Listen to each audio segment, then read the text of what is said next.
Hello friends, welcome to నవలా హృదయం. ఈ వీడియోలో మనం వసంత శిశిరం నెక్స్ట్ పార్ట్ చూడబోతున్నాం. మీటింగ్ కోసం స్మార్ట్ వర్క్ గ్రూప్ కి వచ్చిన శేఖర్ వసంత్ని బెదిరించి తన పని చేయించుకోవాలి అనుకుని పరాజయం పాలవుతాడు. వసంత్కు తన పరిస్థితి పూర్తిగా తెలుసని తెలుసుకోవడంతో పాటు తనకు మరో దారి లేక అతడు అడిగినదంతా ఇచ్చి పని చేయించుకునేలా అగ్రిమెంట్ చేస్తాడు శేఖర్ మను.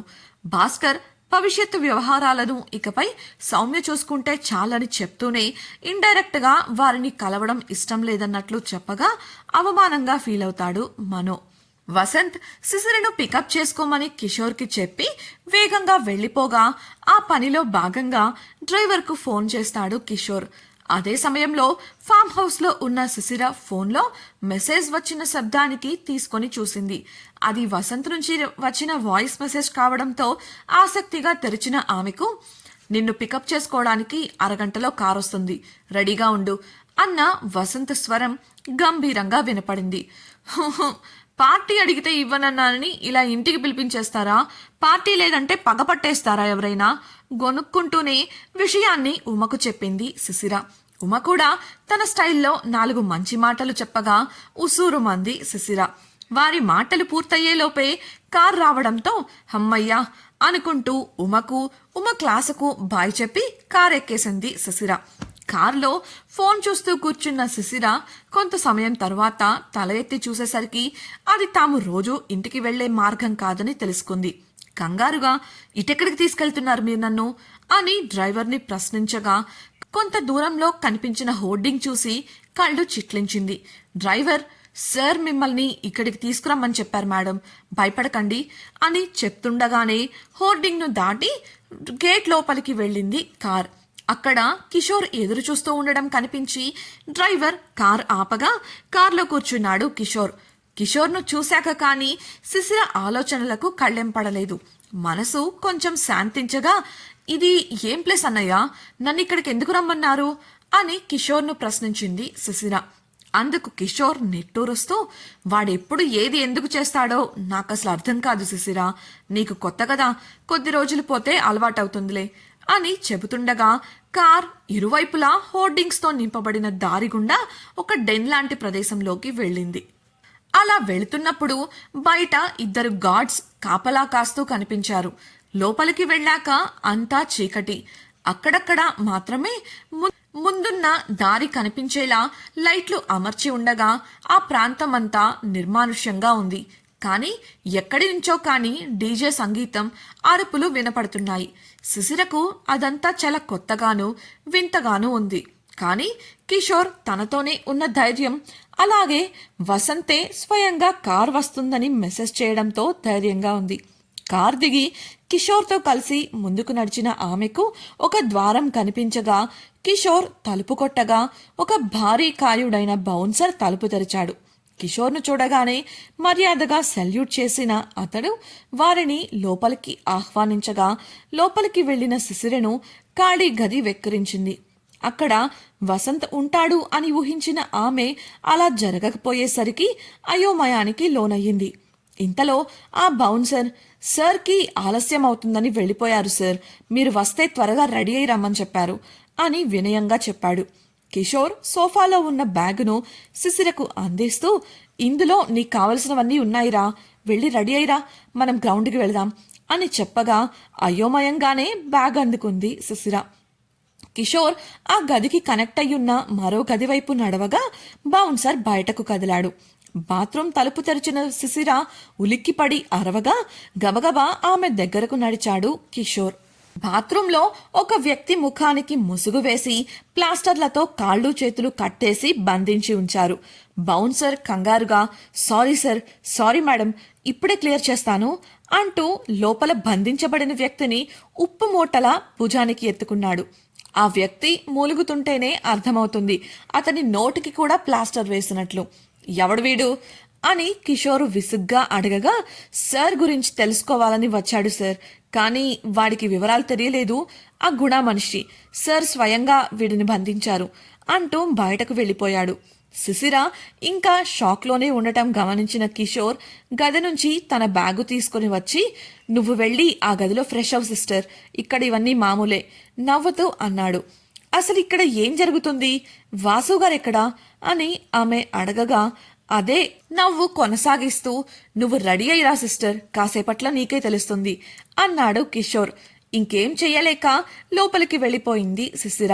కొంతసేపటికి సిద్ధమై కిషోర్ సోఫాలో కూర్చోగా బ్లాక్ జీన్స్, బ్లాక్ టీషర్ట్ ధరించి పోనీటైల్తో గది నుండి బయటకు వచ్చింది శిశిర.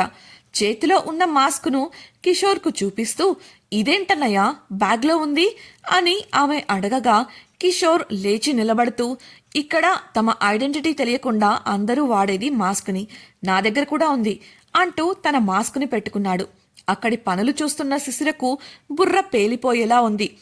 త్వరగా మాస్క్ పెట్టుకుంటే మనం వెళదాం అని కిషోర్ చెప్పగా మాస్క్ ధరించి అతన్ని అనుసరించింది శిశిర. ఆమెను తీసుకుని బయటకు వచ్చిన కిషోర్ లిఫ్ట్ ద్వారా 4వ అంతస్తుకు చేరుకున్నాడు. అలా వెళ్లిన శిశిరకు అక్కడి దృశ్యం చూసి కానీ అది ఒక రేసింగ్ ట్రాక్ అని అర్థం కాలేదు. లిఫ్ట్ తెరుచుకోవడమే అభిమానుల కేకలతో చెవులు పగిలిపోతుంటే చెవులు మూసుకుంటూనే పరిసరాలను గమనిస్తూ కిషోర్ను అనుసరించింది శిశిర.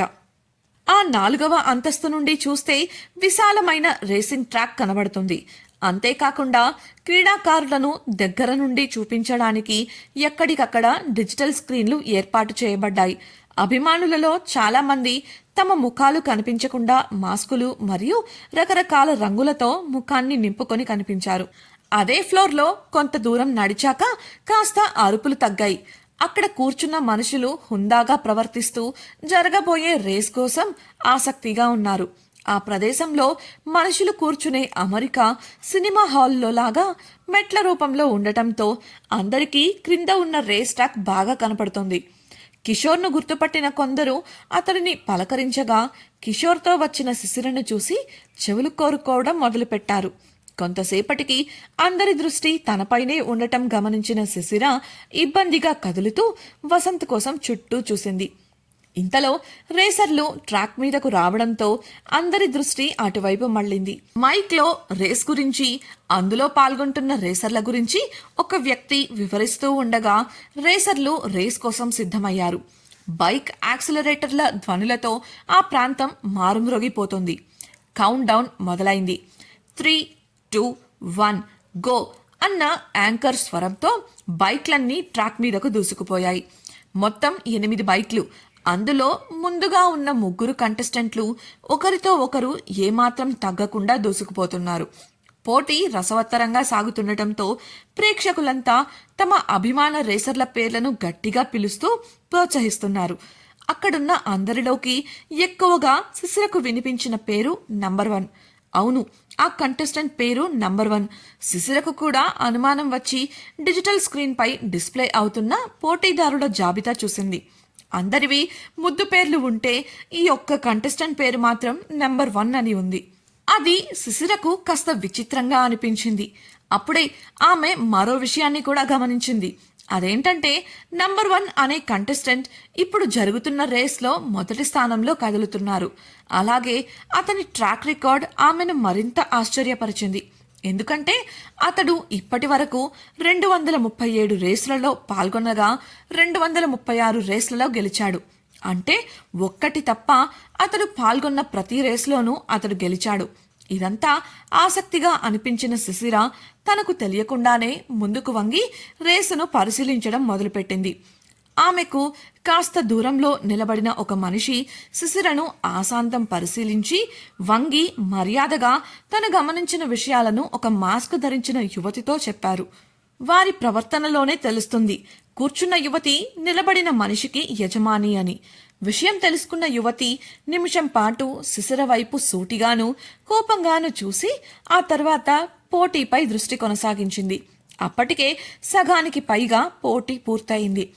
లీడర్ బోర్డ్పై నంబర్ 1 అనే వ్యక్తి మొదటి స్థానంలో కొనసాగుతుంటే 2వ స్థానంలో గుణ అనే పేరున్న వ్యక్తి, 3వ స్థానంలో బిజ్జు అన్న వ్యక్తి, 4వ స్థానంలో విక్కీ అన్న వ్యక్తి కొనసాగుతున్నారు.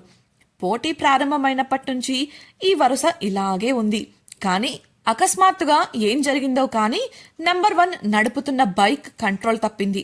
అలాగే అతడు బైక్తో పాటు ట్రాక్ మీద పడిపోయే స్థితి వచ్చింది. అందరూ ఇక అతడు పడిపోతాడు కాబట్టి ఇక ఈ రేస్ అతడు ఓడిపోయినట్లే అని అనుకున్నారు. కానీ బండి మీద నుండి కింద పడకుండా చాకచక్యంగా బండిని ఒక వైపుకు ఆపాడు నంబర్ 1. బండి దిగి ఏం జరిగిందో చూడాలని ప్రయత్నిస్తున్న అతన్ని డ్రోన్ కెమెరాలు డిజిటల్ స్క్రీన్పై చూపిస్తున్నాయి. అతని బండి యొక్క ముందు చక్రం ఊసలకు రాడ్డును కలుపుతూ ఒక రబ్బర్ చుట్టుకుపోయింది. దానివల్లనే బండి కదలకుండా ఇబ్బంది జరిగింది. దానివల్ల బండి చక్రం సరిగ్గా తిరగక బండితో పాటు అతడి కూడా పడిపోయే స్థితి వచ్చింది. అసలు ఇదంతా ఎలా జరిగిందని జనాలు చర్చించుకుంటుంటే నంబర్ 1 లేచి తన పాకెట్ నైఫ్తో ఆ రబ్బర్ను ఎక్కడికక్కడ కోసేశాడు. వెంటనే బండి ఎక్కి రేస్ను కొనసాగించగా అప్పటికే ఢీలా పడిపోయిన ప్రేక్షకులు సంతోషంతో కేకలు వేశారు. అయితే అప్పటికే లీడర్ బోర్డ్ మారిపోయి నంబర్ 1 4వ స్థానానికి పడిపోయాడు. ఇక అతను ఈ మ్యాచ్ గెలవడం అసాధ్యం అని కొంతమంది చర్చించుకోవడం మొదలుపెట్టారు. అప్పుడే డిజిటల్ స్క్రీన్పై డిస్ప్లే అవుతున్న వీడియోను చూసి అందరూ షాక్ అయ్యారు. ఇంతకీ స్క్రీన్పై డిస్ప్లే అవుతున్న వీడియోలో ఏముంది? వసంత్కి రేస్కి సంబంధం ఏంటి? అతడు ఆమెను రేస్ దగ్గరకు తీసుకురావడానికి కారణమేంటి? శిశిరను పరిశీలించిన యువతి ఎవరు? ఆమె వల్ల శిశిరకు ఏదైనా ప్రమాదం ఉందా? తెలుసుకోవాలనుకుంటున్నారా? అయితే ఛానల్ను సబ్స్క్రైబ్ చేసి వసంత శిశిరం రాబోయే ఎపిసోడ్స్ వినేయండి.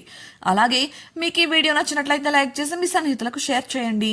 మీ అభిప్రాయాలను మాతో పంచుకోవడం కోసం కామెంట్ సెక్షన్లో తెలియజేయగలరు. ఇట్లు మీ నవలా హృదయం team. Thank you for listening.